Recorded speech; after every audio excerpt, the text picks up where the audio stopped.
Назерке оңай болмайтынын білді, бірақ мұндай тығырыққа тірелемін деп ойламады. Жоғары білімі бар адам болса да, оны ешбір жұмысқа мүлде алмады. Тіпті біріне. Мұның бәрі бір ғана белгіге байланысты еді. Ол бір ай бұрын медициналық қорытындыдан шыққан, әрі ешкімге өзін кінәлі емес екенін, өзіне жала жабылғанын дәлелдеуге де тырыспаған. Ол жай ғана керек емес жерде, керек емес уақытта болып қалған еді. Дәлірек айтқанда, бір адам бәрін әдейі солай ұйымдастырып, Назеркені сол жерде болуын қамтамасыз еткен. Сөйтіп, барлық айып соның мойнына артылды. Назерке істің бәрін құқық қорғау органдары анықтайды деп сенді. Бірақ үкім жарияланған сәтте ол есінен танып қалды. Түрмеде отырып, ол өз-өзіне бір уәде берді. Өмір ойрандаған сол адамды бір күні міндетті түрде табады. Кейін не болатынын ол білмеді. Ондай адам үшін тағы да түрмеге отыру мүмкін емес қой. Бірақ оны әшкерелеудің бір амалын міндетті түрде ойлап табады. Бұл кейін, ал қазірге қалай да өмір сүру керек. Баспана бар болатын, тек оған төлейтін ақшасы жоқ еді. Ол бүкіл қаланы аралап шықты. Бәрінде болып шыққандай, бірақ бұрын өзі жұмыс істеген жерге бармады. Бұрын бірге істеген адамдардың көзіне түскісі келмеді. Өйткені олардың бәрі банктен шыққан қарттың ақшасын ұрлағанда, Назерке оны өлімге жеткізген де Назерке деп сенетін. Ол олардың соттағы жүздерін көрді. Барлығы таңқалғандай болды. Бірақ бәрі бір ауыздан соған сенді. Дегенмен ол оларды кінәлай алмады. Өйткені бар дәлелдің бәрі соны көрсетіп тұрған еді. Қарттың қаны оның қолында болғаны да, жанында ешкімнің болмағаны да айып ретінде қаралды. Сондай-ақ оның қашпақ болды дегені де есепке алынды. Ал шын мәнінде ол көмек шақыру үшін жүгіріп кеткен еді. Ақшаның табылмағаны ешкімді ойландырмады. Үйінде тінтті, өтірік детекторына да талай рет апарды. Бірақ бәрі жай ғана сенді. Бір кездері Назеркенің өзі әділ соттың күшіне сенгені сияқты. Ол кезде жас еді, аңғал болатын. Оған бір бейтаныс ер адам нұсқады. Кейін белгілі болғандай, жолай өтіп бара жатқан жұрт сыйлайтын адам екен. Оған сенбеу мүмкін емес еді. Оның үстіне бәрін өз көзімен көрдім деп, тіпті оны ұстап алуға тырыстым деді. Назеркеге ешкім сенбеді. Тіпті оны дәл сол уақытта, дәл сол жерде болуға мәжбүр еткен қоңырауды да ешкім тексермеді. Біреу одан курстық жұмыс жазып беруін сұраған еді. Кездесуді өзі ұсынған. Бірақ бәрі артта қалды. Ол жұмыс табады, қандай болса да. Ал содан кейін ғана алға жылжиды. Бұл әлемге өзінің қалыпты адам екенін, қоғамда өмір сүре алатынын және ешқандай қауіп төндірмейтінін дәлелдеуі керек. Назерке тоқтамады. Кішкентай мейрамхананың қабырғасында тазалықшы мен ыдыс жуушы шұғыл керек деген хабарландыру ілініп тұр екен. Ол батыр түрде есікті тартып ашты. Онымен әкімші сөйлесті. Сосын біраз үнсіз тұрып: өз тәжірибеңізді ескерсек, сізді алуымыз екіталай. Шынымды айтсам, мен де алмас едім, бірақ жағдай өте қиын. Сондықтан былай істейік. Мен сізді жұмысқа аламын, бірақ бірдеңе болса ешқандай әңгімесіз деді. Мен бәрін түсіндім. Үлкен рахмет. Мен сізді жерге қаратпаймын деді Назерке.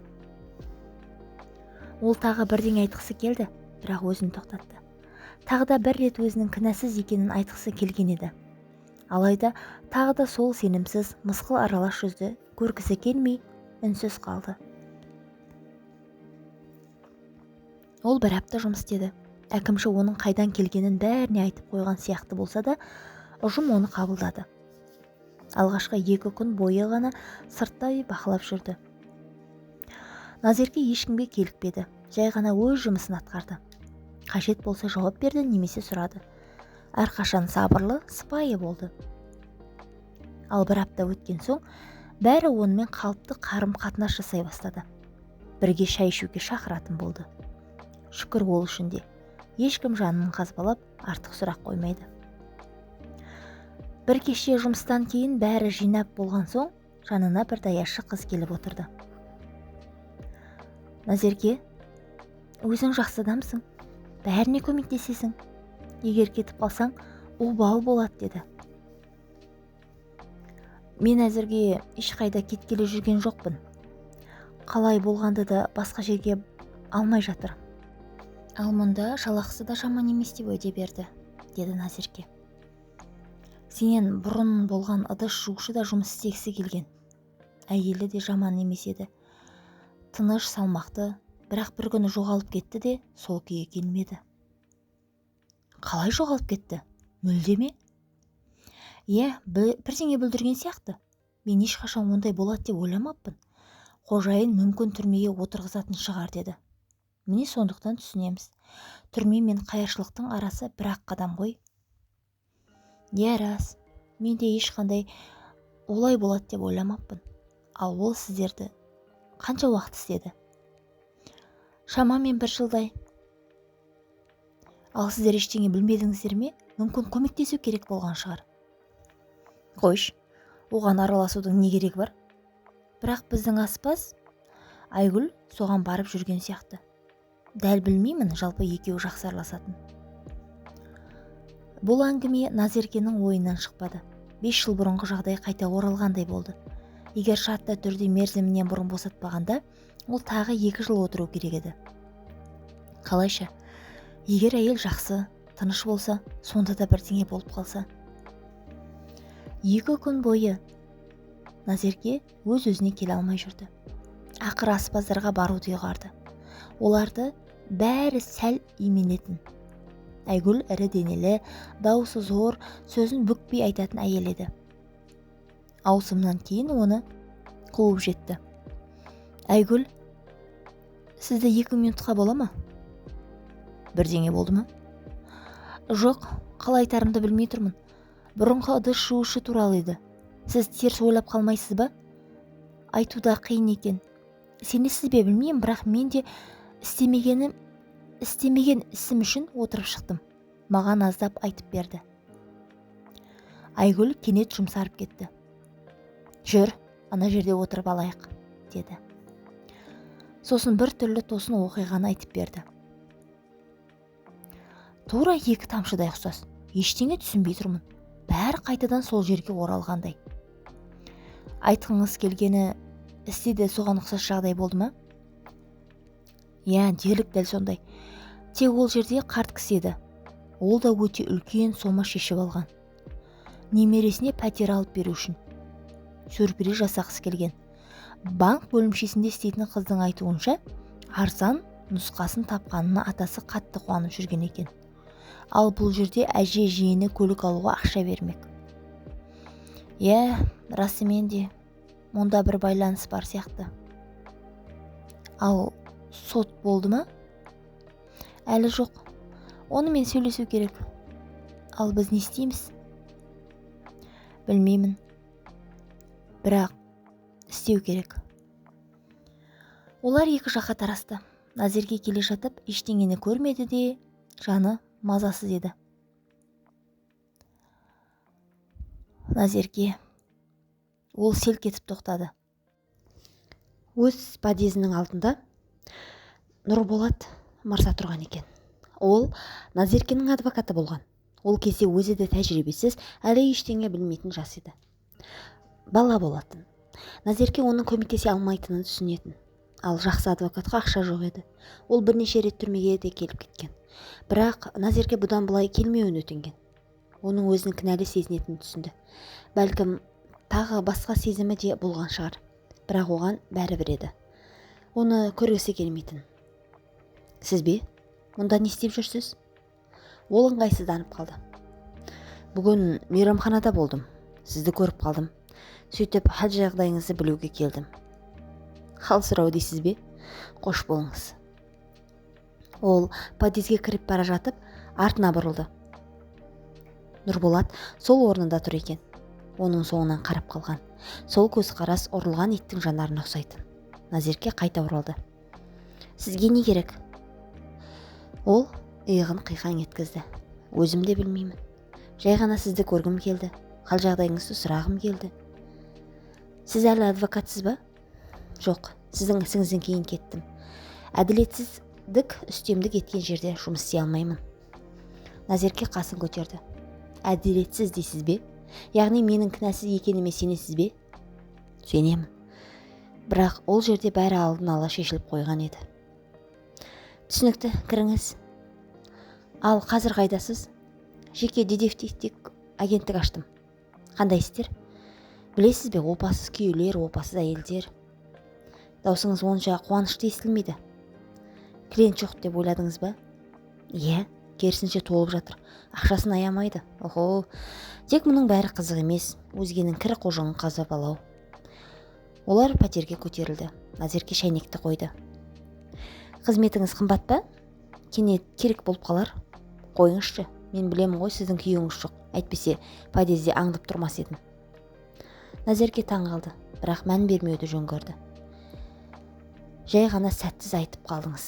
Ал мен мүмкін басқа себеппен айтып отырған шығармын. Сізге бірдеңе айтайын деп едім. Ақыл қосарсыз. Нұрболат оған таңдана қарады. Тоқтаңыз, сіз білмейсіз ғой, сізден кейін қысқасы осындай тағы бірнеше жағдай болған. Сіздің ісіңізді жүргізген тергеуші тіпті сол бағытта қазбалап та көрген. Бірақ кейін бәрін доғарды. Неге екенін білмеймін. Ал қазір бізде басшылық түгел ауысты, қайтадан көріп кетуге болады. Енді жұмыста Назеркеге таңданыспен қарайтын болды. Айзада ешкіммен жақын араласпайтын, ал Назеркемен олар қазір әр бос минутын бірге өткізетін болды. Даяшылар олардың артынан сыбырлап та жүрді. Бірақ Айзада бірден тыйып тастады.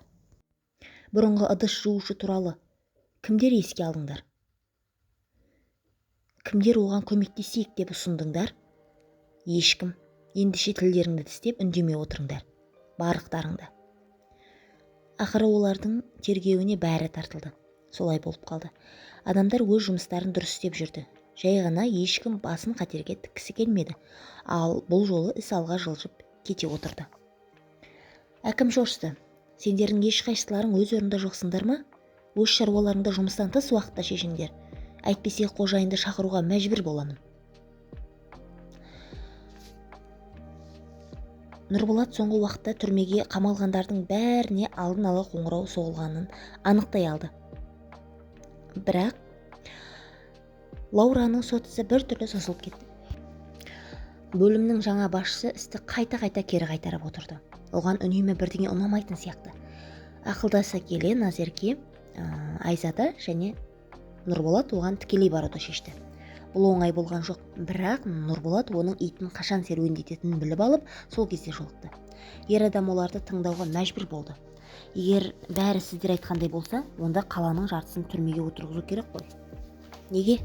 Себебі біреулер қарттардың ақша шешетінін алдын ала білдіріп отырады. Немесе біреулер оларды соған көндіреді. Полицияның ішінен де біреу көмектесіп отырғаны анық. Ал судьяның осының бәрінің қиынсыздықтарды байқамауы өте күмәнді. Жарайды, ертең өзім қазір тергеу изоляторында отырған әйелмен сөйлесемін. Ал сіздер араласпаңдар. Бұл істі айналып жүрген ақша соншалық көп, аралассаңдар сіздерді жай ғана жойып жібереді. Ал ешкім тыр етпейді де. Ал біз не істейміз? Тағы бір жазықсыз адамды түрмеге жапқанын күтіп отыра береміз бе? Ер адам ойланып сөйледі. Сонда да қызық, осының бәрінің артында кім тұр екен деді. Ал келесі күні мейрамхананың қожайыны келді. Дәл сол сәттен бастап бәрі дүрбелеңге түсті. Себебі мекеменің сатылымға қойылғаны жарияланды. Ешкім ештеңе түсінбеді. Мейрамхана тұрақты пайда келіп отырған еді. Бәрі сонымен аяқталғандай болды. Бұл сол баяғы куәгерді алып келген адам еді. Назеркенің бәрін өзі істегенін көрдім деп айтқан сол куәгер. Ал мейрамхананың сатылуымен мұншалықты асығыстықта жайдан жай емес шығар. Назерке ешкімге бір ауыз сөз айтпастан сыртқа шығып Нұрболатқа қарай жүгірді. 3 айдан кейін қалада ат шулы сөт өтті. Назерке жұмыс істеген мейрамхананың иесі өте қауіпті адам болып шықты. Жалған адамдарды пайдаланып, жасалған қылмыстар бір ғана қалада емес екен. Куәгер ретінде ол алдын ала қарызға батырып қойған адамдарды пайдаланған. Олар отбасына тыныш өмір беру үшін қорқып тіс жарып ештеңе айтып келмеген. Назерке толық ақталды. Ол еңіреп жылады. Өзін тоқтата алмады. 5 жыл өмір қалай айналдырса да, енді ол ешкімге керек емес сияқты сезілді. Соттан кейін атап өтуді ұйғарды. Әкімші қолын бір сілтеп, бәріңді саяжайға шақырамын деді. Қайда, кетпейміз? Деді біреулер. Бізде команда бар, мейрамханада табылар, деді тағы бірі. Нұрболат та барды. Назерке саусақтарының арасынан шампан бокалын айналдырып отырды. Ол ешқашан ішімдікті ұнатпайтын, бірақ бүгін себеп тым үлкен еді. Тіпті дәмсіз сұйықтықтан бір жұтым алуға да дайын болды. Рұқсат па? Деді ол жымиып. Міне енді Нұрболат та кететін сияқты. Оларды енді ештеңе байланыстырмайды ғой. Назерке, мен бүгін сәл ішіп алдым. Білесіз бе, адам осындай күйде жүргенде сергек кезінде айтуға батылы жетпейтін сөздерді айтып қояды, деді ол. Назерке оған жымиып қарады. Ол шешімге толы еді, бірақ қорқып та отырды. Қорқасыз ба, Нұрболат? Мені бір қорқынышты құпиямен бөліскім келе ме? Барлығын дірілдететіндей бір сыр айтқыңыз келе ме? Әлде уақыт болмастан қайта ойлаған жөн бе? Жарайды, бізге қорқынышты сыр жеткілікті. Сізге күлкілі көрінуі мүмкін, Назерке, бірақ маған шынымен қорқынышты. Ал егер сіз маған ояныңдар, бос сөйлеме десеңізші, мен оны айтуыма болады. Назерке күліп жіберді. Шынында да ол жақсы, мейірімді, көмектесуге дайын, мүлде қорқақ емес екен. Әрине. Жалпы, Назерке, менімен үйленіңіз. Сүймесеңіз де үйленіңіз. Менің махаббатым бәріне жетеді. Себебі мен енді сізді ешқайда жіберуге болмайтынын білдім. Егер сізбен бірдеңе болып қалса, тоқтаңыз. Назерке оған қорқып қарап қалды. Ояныңдар демекші болды, бірақ ерніне тісімен тиді. Бұл ойды қашан ойлап таптыңыз? Сол кезде сіз маған әлде қашан пікірлер айттыңыз ғой, деді. Назерке жас адвокатқа сөзін шашып жібергенін есіне түсіріп отырды. Ал команда өздеріне мейрамхананы тапты. Олар жұмыс деген мейрамхана. Нұрболат оны сатып алды, тіпті арзан бағаға, өз әйеліне үйлену сыйлығы ретінде. Назерке ешқашан мейрамхана бизнесімен айналыспаған. Ол экономист еді, бірақ неліктен бәрі таза парақтан бастамау керек. Оған тек 35 жас, ал жігітке 38. Олардың өмірі енді ғана басталып келетін еді. Әңгіме ұнаған болса, арнама тіркеліп, лүпіл басып кетеміз. Тыңдағандарыңыз үшін рахмет.